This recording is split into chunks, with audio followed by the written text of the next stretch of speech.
आओ तुम यहाँ बैठ जाओ। समीर ने प्रीति को अपने बगल में खड़ा देखा तो अपनी सीट से उठते हुए कहा, नहीं तुम बैठो, मुझे अगले स्टैंड पर उतरना है। तुम बैठो, तुम्हें खड़ा होने में तकलीफ हो रही है। उसने फिर आग्रह किया तो प्रीति उसकी सीट पे बैठ गई। बस में खचाखच भीड़ थी। तिल भर भी पैर रखने की जगह नहीं थी। प्रीति का एक पैर जन्मजात खराब था, इसलिए थोड़ा लंगड़ा कर चलती थी। नीलम ठीक उसके पीछे खड़ी थी, मुस्कुराती हुई बोली, चलो तुम्हारी तकलीफ समझने वाला कोई तो मिला। अगले स्टैंड पर दोनों सहेलियां उतर गई। समीर भी उनके पीछे पीछे उतरा। तुम्हारी सहेली के साथ मैंने अन्याय किया, वह प्रीति को देखते हुए मुस्कुराकर बोला। लेकिन क्या करूं, सीट एक थी और तुम दो। कोई बात नहीं, अगली बार तुम मुझे लिफ्ट दे देना। नीलम भी मुस्कुराती हुई बोली।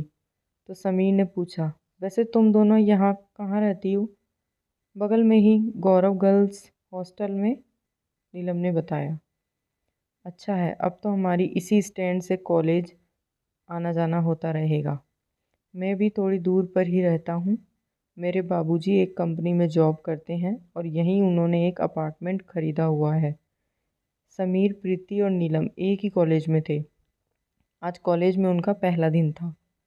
प्रीति आगरा की रहने वाली थी और नीलम लखनऊ की। दोनों गौरव गर्ल्स हॉस्टल में एक रूम में रहती थी। प्रीति के पिताजी एक अच्छे ओहदे वाले सर्विस में थे, किंतु असमय उनका देहांत हो गया था, जिसके कारण उसकी मां को अनुकंपा के आधार पर उसी ऑफिस में क्लर्क की नौकरी मिल गई थी। प्रीति के बाबूजी बहुत पहले अपना गांव छोड़कर आगरा में आ गए थे, पर यहीं उन्होंने एक छोटा सा मकान बना लिया था। गांव की ज़मीन और मकान उन्होंने बेच दिया था। प्रीति की मां चाहती थी कि वह आईएएस की तैयारी करे, ताकि एक ऊंची पोस्ट पर जाकर अपनी विकलांगता के दर्द को भुला सके। इसलिए उन्होंने उसे दिल्ली में एमए करने के लिए भेजा था। प्रीति को शुरू से ही साइकोलॉजी में गहरी रुचि थी और बीए में भी उसका यह फेवरेट सब्जेक्ट था। इसलिए उसने इसी सब्जेक्ट से एमए करने का विचार किया। प्रीति को शुरू से ही कुछ सीखने, अधिकाधिक ज्ञान अर्जन करने की इच्छा थी। वह साइकोलॉजी में शोध कार्य करना चाहती थी और भविष्य में किसी कॉलेज में लेक्चरर बनने की ख्वाहिश पाले हुए थी। नीलम एक बड़े बिजनेसमैन की बेटी थी। उसके पिताजी चाहते थे कि उनकी बेटी दिल्ली के किसी कॉलेज से एमए कर ले और उसकी सोसाइटी मॉडर्न हो जाए, क्योंकि आजकल बिजनेसमैन के लड़के भी एक पढ़ी लिखी और मॉडर्न लड़की को शादी के लिए प्रेफर करते थे। इसलिए उसने दिल्ली के इसी कॉलेज में एडमिशन ले लिया था और इजी सब्जेक्ट होने के कारण साइकोलॉजी से एमए करना चाहती थी। समीर के पिताजी उसे आईएएस बनाना चाहते थे और समीर भी इसी के लिए इच्छुक था। इसलिए वह भी साइकोलॉजी से एमए करने के लिए कॉलेज में एडमिशन लिए हुए था। प्रीति एक साधारण परिवार की थी और स्वभाव से बहुत ही सरल, इसलिए उसकी वेशभूषा और पोशाकें भी साधारण थी, पर वह सुंदर व स्मार्ट थी। उसे बनाव, श्रृंगार और मेकअप पसंद नहीं था। किंतु दूसरी ओर नीलम सुंदर और छरहरे बदन की गोरी लड़की थी और अपने शरीर की सुंदरता पर उसका सबसे ज़्यादा ध्यान था। वह मेकअप करती और प्रतिदिन नई नई ड्रेस पहनती। कॉलेज में जहाँ प्रीति अपनी किताबों में उलझती रहती, वहीं नीलम अपनी सहेलियों के साथ गप्पे मारती और मस्ती करती। एक दिन प्रीति लंच के समय कॉलेज की लाइब्रेरी में कुछ किताबों से कुछ नोट्स तैयार कर रही थी। तभी नीलम उसके पास आई और बोली, अरे पढ़ाकू, यह लंच का समय है और तुम किताबों से माथापच्ची कर रही हो, जैसे रिसर्च कर रही हो। चलो चल, कैफेटेरिया में चाय पीते हैं। तुम जाओ, मैं थोड़ी देर बाद आऊँगी, प्रीति ने कहा तो नीलम चली गई। तभी उसने महसूस किया कि उसके पीछे कोई खड़ा है। उसने पलटकर पीछे की ओर देखा तो समीर था। बस में मिलने के बाद समीर आज पहली बार उसके पास आकर खड़ा हुआ था। क्लास में भी कभी कभी उसकी ओर देख लिया करता था, किंतु बात नहीं करता था। प्रीति, सभी लोग कैफेटेरिया में चाय पी रहे हैं और तुम यहाँ बैठकर नोट्स बना रही हो। अभी तो परीक्षा होने में काफ़ी देर है, चलो चाय पीते हैं। बाद में आऊँगी समीर, थोड़े से नोट्स बनाने बाकी हैं, पूरा कर लेती हूँ। अब बंद भी करो, समीर ने उसकी नोटबुक को समेटते हुए कहा। अच्छा चलो। प्रीति भी किताबें को नोटबुक के साथ हाथ में उठाते हुई उठ खड़ी हुई। जब समीर और प्रीति कैफेटेरिया में पहुंचे तो वहां पहले से ही नीलम अपने कुछ क्लासमेट्स के साथ बैठकर चाय पी रही थी। अगल बगल और भी कई लड़के लड़कियां थे। आ गई पढ़ाकू, सविता ने उसको देखते हुए चुटकी ली। मैंने कहा तो मेरे साथ नहीं आई, अब समीर के साथ एक बार कहने पर आ गई। हाँ भाई, उस दिन बस में उठकर अपनी सीट जो तुम्हें ऑफ़र की थी, अब उसका कुछ ख्याल तो रखना ही पड़ेगा ना। नीलम की बात सुनकर उसकी सहेलियां हंसने लगी। समीर कुछ झोंप सा गया। बात आई गई हो गई, किंतु इसके बाद प्रीति और समीर अक्सर आपस में मिलते। प्रीति को साइकोलॉजी के कई टॉपिक्स पर बहुत ही अच्छी पकड़ थी। उसने साइकोलॉजी में कई जाने माने लेखकों की पुस्तकों का अध्ययन किया था। जब कभी क्लास में कोई लेक्चर आता था तो उस विषय के ऐसे गंभीर प्रश्नों को उठाती थी कि सभी उसकी ओर ताकने लगते। समीर को उसके पढ़ने में काफ़ी मदद मिलती। समय के साथ साथ उनके बीच आपसी लगाव बढ़ रहा था। उनके बीच का गहराता संबंध कॉलेज में चर्चा का विषय था। कुछ साथी उस पर चुटकियां लेने से नहीं चूकते थे। लंगड़ी ने समीर को अपने रूप जाल में फंसा लिया है, कोई कहता है तो कोई उन दोनों की ओर इशारा करते हुए अपने मित्र के कान में कुछ फुसफुसाता, जिसका एक ही मतलब होता था कि उन दोनों के बीच कुछ पक रहा है। अब वह किस किस को जवाब देता, इसलिए चुप रहता। वैसे भी समीर अपने करियर के प्रति सीरियस था। उसे आईएएस की तैयारी करनी थी, जिससे साइकोलॉजी को मुख्य विषय रखना था। वह इस विषय के बारे में अधिक जानकारी प्राप्त कर लेना चाहता था। उधर प्रीति को इसी विषय के किसी टॉपिक पर रिसर्च करना था, इसलिए दोनों के अपने अपने इंटरेस्ट थे। किंतु लगातार एक दूसरे के साथ संपर्क में रहने के कारण उनके अंदर प्रेम का भी अंकुरण होने लगा था, जिसको दोनों महसूस तो करते किंतु इसकी आपस में कभी चर्चा नहीं करते। ऐसे ही कब 2 वर्ष गुजर गए उन्हें पता ही नहीं चला। दोनों ने एमए फर्स्ट डिवीज़न से पास कर लिया। फिर समीर ने आईएएस की तैयारी के लिए दिल्ली में एक ही कोचिंग ज्वाइन कर ली और प्रीति एक प्रोफेसर के अंडर पीएचडी करने लगी। नीलम ने किसी तरह एमए किया और घर चली गई। उसके पिता ने उसकी शादी एक बिजनेसमैन से कर दी। उसके निमंत्रण पर प्रीति उसकी शादी में गई। उसने समीर को भी निमंत्रण दिया था, लेकिन किसी कारणवश समीर नहीं पहुंच पाया। नीलम ने प्रीति से वादा किया था कि भले ही वह उससे दूर है, लेकिन जब कभी वह याद करेगी वह ज़रूर उससे मिलेगी। बिछुड़ते वक्त दोनों सहेलियां खूब रोई। इधर समीर और प्रीति के बीच दूरी बढ़ी तो लगाव भी कम होने लगा। उनके बीच कुछ महीनों तक तो फ़ोन पर संपर्क होता रहा, फिर धीरे धीरे वह समाप्त हो गया। यही दुनियादारी है। कभी समीर जब तक उससे एक बार नहीं मिल लेता उसे चैन न मिलता। अब उसे उसकी याद ही नहीं रही। प्रीति ने भी उससे बात करनी बंद कर दी।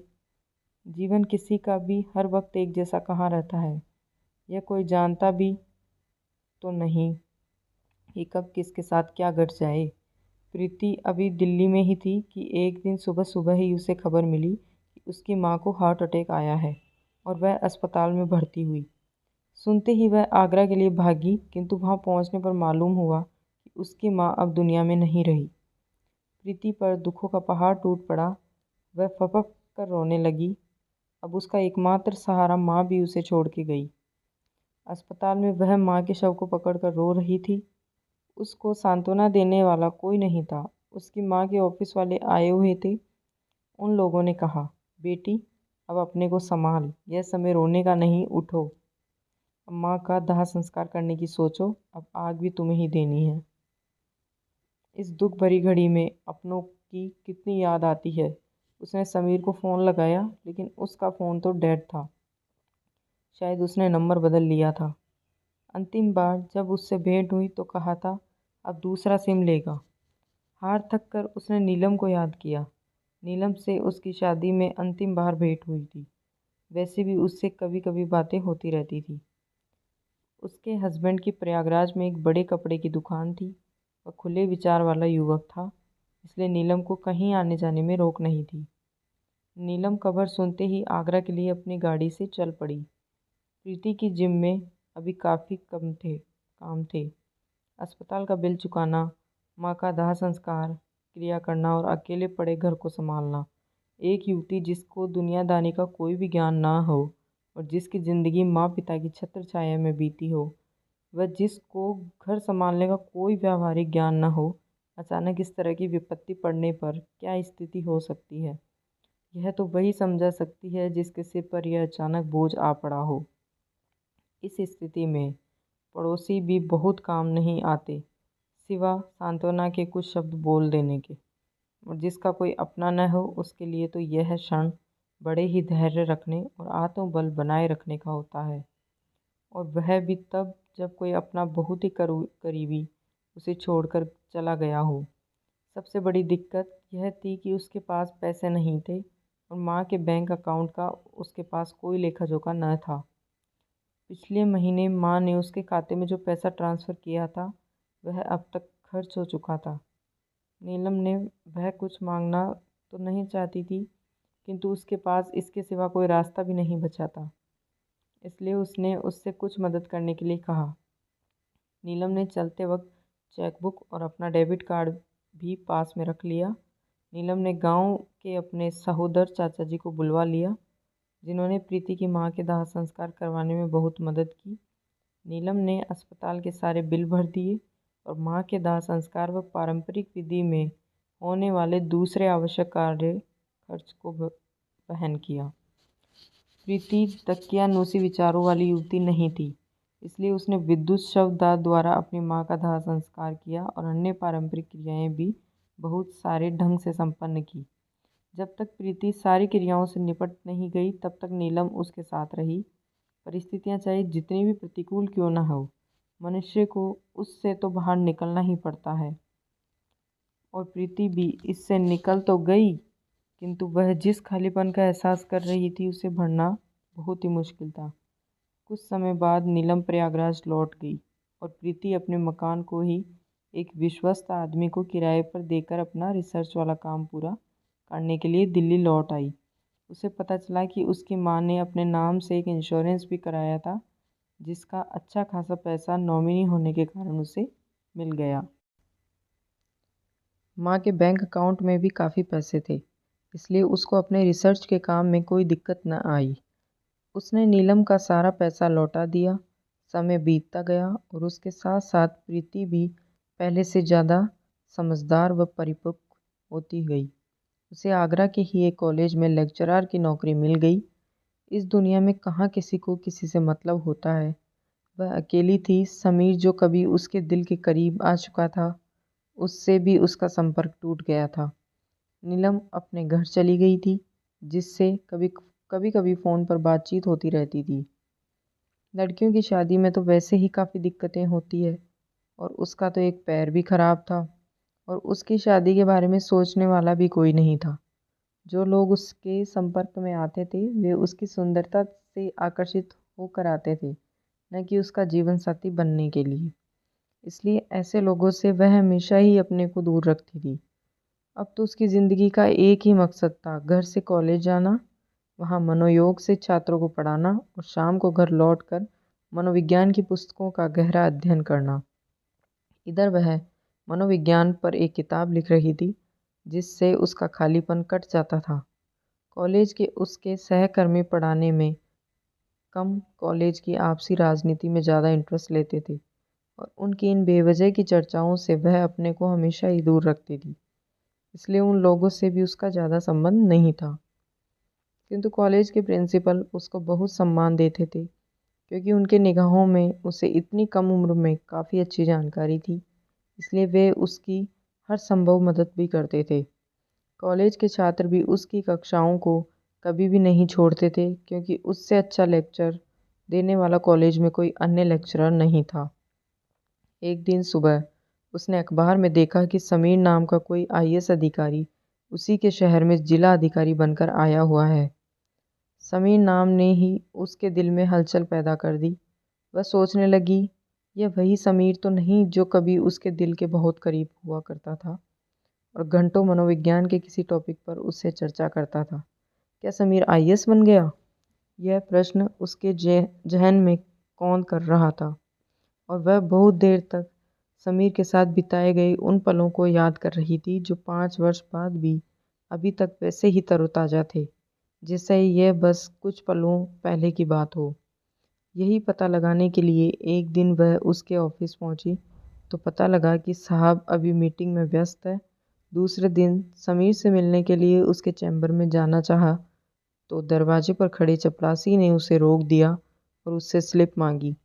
उसने सोचा पता नहीं वही समीर है या कोई और, इसलिए उसने चैम्बर में उससे मिलने का विचार त्याग दिया। वह सोचने लगी वैसे तो जिला अधिकारी आम आदमी के हितों के लिए जिला में पदस्थापित होता है और उससे मिलने के लिए कोई भी व्यक्ति स्वतंत्र है, लेकिन अफसरशाही ने आम आदमी से जिला अधिकारी को कितना दूर कर दिया है। वैसे जिलाधिकारी से उसके द्वारा समय समय पर लगाए जाने वाले जनता दरबार में भी आसानी से भेंट हो सकती थी, किंतु उसके बारे में जानने की तीव्र जिज्ञासा इतनी थी कि वह बहुत समय तक इसके लिए इंतजार नहीं कर सकती थी। सो जिलाधिकारी द्वारा राजस्व से संबंधित मुकदमों की सुनवाई के लिए किए जाने वाले कोर्ट के दौरान उसने उसे देखने का मन बनाया। उसे किसी ने बताया कि उस दिन जिलाधिकारी न्यायालय में मुकदमे की सुनवाई करेंगे। जब वह उसके न्यायालय में पहुंची तो समीर मुकदमे की कोई फाइल देख रहा था। वह न्यायालय में खड़ी थी किंतु समीर ने उसे नहीं देखा और वह न्यायालय के कमरे से बाहर आ गई। फिर अपने घर पहुंची तब उसने सोचा कि वह उसके आवास में जाकर मिलेगी। जब वह उसके आवास पहुंची तो फिर चपरासी ने स्लिप मांगी। उसे लगा वह तो लड़की है, लोग जाने उसके बारे में क्या क्या सोचने लगे, इसलिए उससे बिना मिले ही वापस घर लौट आई। समीर को जिला में पदस्थापित हुए 4 महीने से अधिक हो गए थे, किंतु उन दोनों की मुलाकात नहीं हुई थी। अब तक मनोविज्ञान पर प्रीति की लिखी पुस्तक आने वाली पीढ़ियाँ और मनोविज्ञान को छापने के लिए दिल्ली का पाठ्य पुस्तकों से संबंधित एक प्रकाशक तैयार हो गया था। पुस्तक की पांडुलिपि उसने प्रकाशक को सौंप दी थी, जो अब मुद्रण के लिए भेजी जा चुकी थी। अगले महीने उसकी प्रतियां तैयार होकर आ जाने वाली थी और पुस्तक का विमोचन उसी के कॉलेज के हॉल में होना तय हुआ था। प्रिंसिपल के आग्रह पर जिला अधिकारी समीर ने भी विमोचन समारोह में आना स्वीकार कर लिया था और उसी के हाथों उसकी पुस्तक का विमोचन होना था। काम की बहुत ज़्यादा व्यवस्था के कारण समीर का ध्यान इस ओर नहीं गया था कि इसकी लेखिका वही प्रीति है जो कभी दिल्ली में उसके साथ मनोविज्ञान में एमए कर रही थी। प्रिंसिपल साहब खुद इनविटेशन लेकर गए थे और प्रीति ने उनसे कभी समीर की चर्चा नहीं की थी। प्रीति यह सोचकर काफ़ी उत्सुक और रोमांचित थी कि उसकी पुस्तक का विमोचन समीर के हाथों होगा और उसी के द्वारा वह सम्मानित की जाएगी। वह सोच रही थी कि वह क्षण कैसा होगा जब वह पहली बार इतने दिनों के बाद समीर के सामने आएगी। आज वह दिन आ ही गया था। रात में उसे नींद ठीक से नहीं आई थी। बराबर उसे समीर की बातें, उसके साथ घंटों मनोविज्ञान के विभिन्न पहलुओं पर हुई चर्चाएं याद आ रही थी। उस समय समीर उससे बार बार कहता था कि वह आईएएस बनकर समाज की सेवा करना चाहता है और अब उसकी मनोकामना पूरी हो गई थी। उसने सोचा था जो उसे मिल गया था। क्या समीर की शादी हो गई है या अभी भी वह कुंवारा है? यह प्रश्न भी उसके मन में बार बार कौंध रहा था। वह सोच रही थी कि यदि समीर की शादी हो गई है तो उसकी पत्नी कैसी होगी। यदि समीर ने उसे देखकर पुरानी बातों को कुरेदना शुरू किया तो उसकी पत्नी की प्रतिक्रिया क्या होगी। कहीं वह उसके संबंधों को लेकर आशंकित तो न हो जाएगी। उसके मन में पहली बार इतना उत्साह था, दिल में हलचल थी, वही अंदर से समीर ने मिलने का एक मधुर एहसास भी था। उसने अपनी सबसे अच्छी साड़ी निकाली और पहली बार अपना इतनी देर तक श्रृंगार किया। आज सच में वह काफ़ी सुंदर लग रही थी।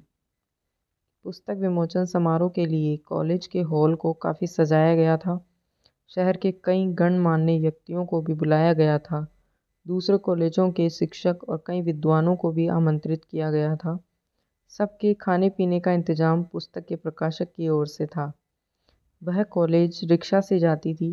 किंतु आज प्रिंसिपल ने उसे लाने के लिए अपनी गाड़ी ड्राइवर के साथ भेजी थी और कॉलेज के एक जूनियर लेक्चरर को भी साथ लगा दिया था। जब वह कॉलेज के हॉल में पहुंची तो अधिकतर मेहमान आ चुके थे। लाउड स्पीकर पर कोई पुराना संगीत काफ़ी कम आवाज़ में बज रहा था। पुस्तक विमोचन की सारी आवश्यक तैयारियां कर ली गई थी। अब जिला अधिकारी के आने की प्रतीक्षा थी। तभी जिला अधिकारी समीर के आने का माइक पर अनाउंसमेंट हुआ। समीर के स्टेज पर पहुंचते ही सभी उपस्थित मेहमान उसके सम्मान में खड़े हो गए। प्रिंसिपल ने समीर का स्टेज पर स्वागत किया और उन्हें अपने बगल में विशेष अतिथि के रूप में बैठाया। ठीक उसके बगल में प्रीति भी बैठी हुई थी। प्रीति ने समीर को देखकर हाथ जोड़े तो वह अप्रत्याशित रूप से उसको स्टेज पर देखकर विस्मित होते हुए बोला, अरे तुम प्रीति यहाँ? क्या आप एक दूसरे को पहचानते हैं? प्रिंसिपल ने पूछा। हम दोनों ने एक ही साथ दिल्ली में एक ही कॉलेज से साइकोलॉजी में एमए किया है, लेकिन प्रीति ने यह कभी नहीं बताया। प्रिंसिपल ने अब प्रीति की ओर मुखातिब होते हुए कहा, क्यों प्रीति, इतना बड़ा राज तुम छिपाए हुए हो? मुझे तो कम से कम बताया होता। प्रीति प्रिंसिपल को क्या बताती कि उसने कई बार समीर से मिलने की कोशिश की थी, लेकिन कुछ संकोच, कुछ झिझक और परिस्थितियों ने उसे उससे मिलने नहीं दिया और चाहकर भी वह समीर से अपने संबंधों को अपने सहकर्मियों के साथ साझा न कर पाई। समीर, तुमसे मिलने की मैंने बहुत बार कोशिश की, लेकिन मिल नहीं पाई, वह सकुचाते हुए धीरे से बोली। अब वह बहानेबाजी न चलेगी प्रीति। फंक्शन के बाद मैं तुम्हारे घर पर आऊँगा। माँ कैसी है? सुनते ही प्रीति की आंखें नम होने लगी और वह इसका कोई जवाब नहीं दे पाई। तो प्रिंसिपल ने मामले की नाजुकता को समझते हुए बीच में हस्तक्षेप करते हुए कहा, इत्मीनान से इस संबंध में बातें होंगी। अभी हम लोग पुस्तक विमोचन का कार्य शुरू करते हैं। पुस्तक का विमोचन करते हुए समीर ने प्रीति की सादगी, नम्रता और उसके कोमल भावों की विस्तृत चर्चा करते हुए अपने कॉलेज के दिनों की यादों को सबके साथ साझा करते हुए कहा कि प्रीति कॉलेज में एक ऐसी लड़की थी जिससे हमारे प्रोफेसर भी बहुत प्रभावित थे। प्रीति को साइकोलॉजी पर जितनी पकड़ है उतनी बहुत कम लोगों को होती है। हमें गर्व है कि इस शहर में हमारे बीच प्रीति जैसी एक विदुषी है। समीर की बातों से पूरा हॉल तालियों से गड़गड़ाने लगा। तब प्रीति ने महसूस किया कि समीर, जिसके बारे में उसने सोचा था कि वह उसे भूल गया है, बिल्कुल उसकी थोती समझा थी। उसके दिल में उसके प्रति अभी भी उतना ही लगाव और प्रेम है जितना कॉलेज के दिनों में हुआ करता था। फंक्शन के बाद समीर ने उससे उसका फ़ोन नंबर लिया और उसके घर की लोकेशन नोट करते हुए कहा कि इस रविवार को वह उसके साथ ही लंच करेगा। अपना विजिटिंग कार्ड उसे थमाते हुए उसने रविवार को इंतज़ार करने के लिए कहा।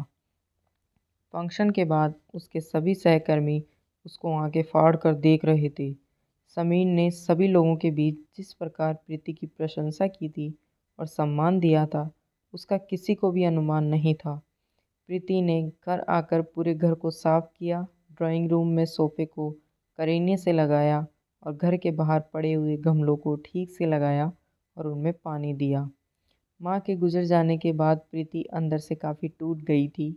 घर में कोई नहीं था और उसका जीवन अकेलेपन के दौर से गुजर रहा था, इसलिए पूरा घर ही अस्त व्यस्त पड़ा हुआ था। किंतु समीर ने जब से कहा था कि रविवार को उसके घर आकर साथ में लंच करेगा, उसके शरीर में एक नया ही उत्साह पैदा हो गया था।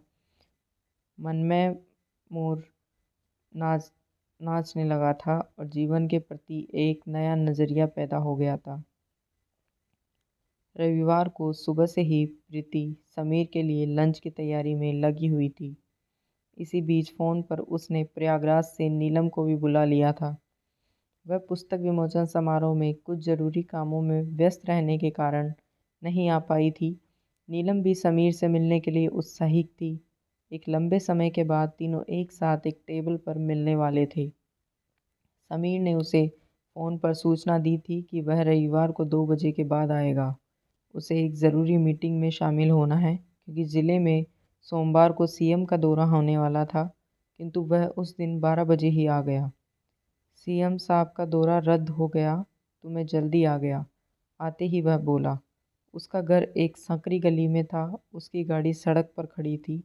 बॉडीगार्ड साथ में था। उसे अचानक आया देख प्रीति और नीलम दोनों उठ खड़ी हुई। नीलम को देख कर उसने सोफे पर बैठते हुए कहा, अरे तुम कब आई? तुम भी आगरा में ही रहती हो क्या? नहीं, तुम्हारे बारे में प्रीति ने बताया तो मिलने आ गई। नीलम मुस्कुराते हुए बोली। अच्छा हुआ तुम आ गई। मैं इस शहर में पिछले 4 महीने से हूँ, लेकिन प्रीति को मेरी कभी याद ना आई। ऐसी बात नहीं है समीर, तुमसे मिलने का मैंने कई बार सोचा लेकिन मिलने की हिम्मत ना हुई, प्रीति ने कहा। क्यों, मैं तुम्हारे लिए गैर कब से हो गया? ये क्यों नहीं कहती कि तुम मुझसे ही मिलना नहीं चाहती थी? अब प्रीति उससे क्या कहती, और कहती भी तो क्या उसकी सफाई से समीर को उलाहना दूर हो जाती। अच्छा अब बता, माँ जी कहाँ हैं? समीर, अब प्रीति की माँ इस दुनिया में नहीं है, नीलम ने बताया। कुछ देर तक समीर चुप रहा, फिर बोला, सॉरी प्रीति, मैंने तुम्हारे दिल के दर्द को कुरेदा। अब घर में कौन रहता है? इसके साथ अब कोई रहने वाला नहीं है समीर। यह नितांत अकेलापन का जीवन जीती है, अपनी दुनिया में खोई हुई। जिस तरह कॉलेज में किताबों में खोई रहती थी, अब भी किताबें ही इसी का साथी है नीलम। नीलम बोली। समीर थोड़ी देर तक घर में इधर उधर देखता रहा। उसकी माँ और बाबूजी का फोटो सामने की दीवार पर टंगा हुआ था। उसने सोचा उसका ध्यान अब तक उन फोटो पर क्यों नहीं गया जो वह प्रीति को बार बार माँ की याद दिलाता रहा। उसने हाथ जोड़कर उसके माता पिता के फोटो के सामने जाकर उन्हें प्रणाम किया और प्रीति से बोला, जिंदगी इसी का नाम है। यह कोई नहीं जानता कि किसकी ज़िंदगी उसको किस तरह जीने के लिए मजबूर करेगी। तुमसे बिछड़ने के बाद मैं एक बॉयज़ हॉस्टल में शिफ्ट कर गया, जहाँ सिविल सर्विसेज की तैयारी करने वाले लड़के रहते थे। घर में पढ़ने का माहौल न था। वहाँ एक दिन किसी ने मेरा स्मार्टफोन चुरा लिया। उस फ़ोन में बहुत सारी इन्फॉर्मेशन थी। उसी में तुम्हारा फ़ोन नंबर भी था। मैंने तुम्हें खोजने का प्रयास किया किंतु तुम्हें ढूंढ नहीं पाया। फिर मेरी कोचिंग की क्लासेस चलने लगी और परीक्षा की तैयारी में इतनी बुरी तरह उलझ गया कि फिर तुम्हारी ओर ध्यान ही नहीं गया। और इस बीच मेरे बाबूजी का तबादला कंपनी वालों ने दूसरे शहर में कर दिया, जहाँ वे माँ के साथ शिफ्ट कर गए। मैं इकलौती संतान था। घर में कोई रहने वाला नहीं था, इसलिए पिताजी ने 3 कमरों के इस अपार्टमेंट में एक कमरा निजी उपयोग के लिए रख कर 2 कमरे किराए पर दे दिए। लेकिन प्रीति, तुम चाहती तो मेरे घर जाकर मेरे किराएदार से मेरा फ़ोन नंबर मांग सकती थी, क्योंकि कभी कभी मैं वहाँ जाया करता था और किराएदार को मेरा फ़ोन नंबर मालूम था। तुम तो मेरे घर आई थी। मेरे माता पिता तुम्हें बहुत ही लाइक करते थे। माँ तो हमेशा ही तुम्हारे सरल स्वभाव की प्रशंसा करती थी, और पिताजी अक्सर कहा करते थे कि किसी भी व्यक्ति का गुण प्रधान होता है, न कि उसका शरीर।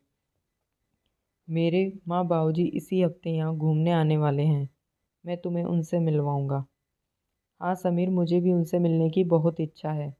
उनसे मिले हुए काफ़ी दिन हो गए। उनके आने के बाद तुम मुझे फ़ोन करना, मैं उनसे मिलने ज़रूर आऊँगी। लेकिन तुम अपनी पत्नी को लेकर क्यों नहीं आए? समीर ने हंसते हुए कहा, अभी तुम्हारी जैसी कोई मिली नहीं। क्यों मजाक करते हो समीर, मेरी जैसी कोई मिले भी नहीं।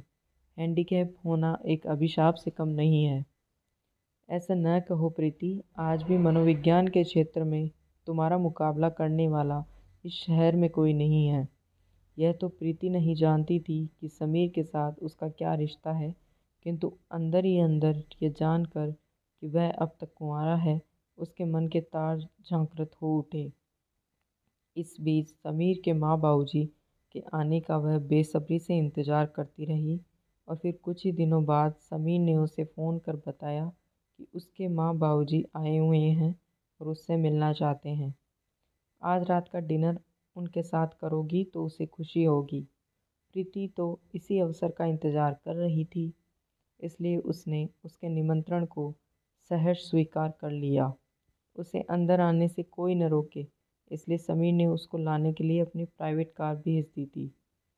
प्रीति को लेने समीर अपने आवास के गेट तक स्वयं आया। जब वह उसके साथ ड्राइंग रूम में पहुंची तो उसके माँ बाबूजी उसका इंतज़ार कर रहे थे। उसने उनके पैर छुए। उन्होंने उसे अपनी बगल में बैठा लिया। समीर तुम्हारी हमेशा चर्चा करता है। सुनो, माँ भी माँ भी नहीं रही। घर में अकेली हो। बेटी, मैं समझ सकती हूँ तुम्हारी तकलीफ़ को। लड़की वह भी अकेली, समीर की माँ बोली। बेटी, अब आगे क्या करना है? समीर के बाबूजी ने पूछा। क्या करूँगी बाबूजी, दिन में कॉलेज में पढ़ाती हूँ, रात में अध्ययन, कुछ लेखन। उससे नम्रता से कहा। अभी क्या लिख रही हो? अभी तो कुछ नहीं, इस पुस्तक का रिस्पॉन्स देख लेती हूँ कैसा है, फिर आगे का प्लान बनाऊंगी। यह पुस्तक आने वाली पीढ़ियाँ और मनोविज्ञान मैंने नहीं पढ़ी। मैंने पढ़ी, लेकिन समीर ने दी थी। यह सच है कि मनोविज्ञान के स्थापित सिद्धांत आने वाली पीढ़ियों के संदर्भ में वैसे ही न रहेंगे। बाबूजी, आप भी क्या? आते ही पुस्तक की चर्चा में लग गए। घर और बाहर रात दिन यही तो यह करती है। आज तो हम एंजॉय करें। वैसे प्रीति, मैं तुमसे पूछना भूल गया था, सारे आइटम वेज ही रखे हैं। माँ बाबूजी वेजिटेरियन है? मैं भी वेजिटेरियन ही हूँ। खाना खाने के बाद जब प्रीति जाने को हुई तो माँ ने उसे रोका। बेटी, तुम्हारी शादी की कहीं बात चल रही है क्या? प्रीति कुछ न बोल पाई। जवाब देती भी क्या, उसकी शादी के लिए कौन बात करने वाला था? समीर गई बेटी। अब तो तुम्हारे घर में तुम्हारे सिवा कोई नहीं है, नहीं जिससे तुम्हारी शादी के बारे में बात की जाए। समीर तुम्हारी बहुत प्रशंसा करता है। आईएएस में उसके सिलेक्शन के बाद कोई अमीर घराने के लोग अपनी बेटियों की शादी के लिए आए। इस सभी अपनी दौलत के बल पर समीर को खरीदना चाहते थे। समीर का इस संबंध में स्पष्ट मत था कि शादी मन का मिलन होता है, सिर्फ शरीर का नहीं। और जो लड़की अपने बाप की हैसियत के बल पर इस घर में आएगी, वह कभी भी अपना दिल उसे न दे पाएगी। बेटी, अगर तुम्हें कोई आपत्ति न हो और समीर से तुम्हारा मन मिलता हो तो इस घर में तुम्हारी जैसी बहू पाकर हम प्रसन्न होंगे। समीर के पिताजी की भी यही इच्छा है। समीर भी यही चाहता है। अब सब कुछ तुम पर निर्भर करता है। तुम इत्मीनान से फैसला ले कर बताना। कोई जल्दी नहीं है, हम तुम्हारे जवाब का इंतज़ार करेंगे। लेकिन माँ जी, कहाँ समीर की पोस्ट और कहाँ मैं एक साधारण कॉलेज की लेक्चरर। अब लज्जित न करो प्रीति, समीर बोला। मेरे और तुम्हारे संबंधों के बीच हमारी पोस्ट और हैसियत बीच में कहाँ से आ गई? इसी से बचने के लिए तो मैंने अब तक किसी का शादी का प्रस्ताव स्वीकार नहीं किया। प्रीति ने लज्जा से सिर झांक लिया। उसने समीर के माँ बाबूजी के पैर छूते हुए कहा, आप लोगों का आदेश मेरे लिए आज्ञा से कम नहीं। फिर उसकी आंखों से खुशी के आंसू बहने लगे। समीर उसे छोड़ने उसके घर तक गया। जब वह लौटने लगा तो उसने प्रीति को अपने गले से लगा लिया और बोला, प्रीति, पति पत्नी का रिश्ता बराबर का होता है। आज भी मैं वही समीर हूँ जो कॉलेज के दिनों में हुआ करता था और आगे भी ऐसे ही रहूँगा। समीर के गले लगी प्रीति को ऐसा लग रहा था मानो सारे जहाँ की खुशियाँ उसे मिल गई है। रात का सियाह अंधेरा अब समाप्त हो चुका था। सुबह की नई किरणें फूट। अगर आपको कहानी अच्छी लगी तो वीडियो को लाइक और चैनल को सब्सक्राइब जरूर करें।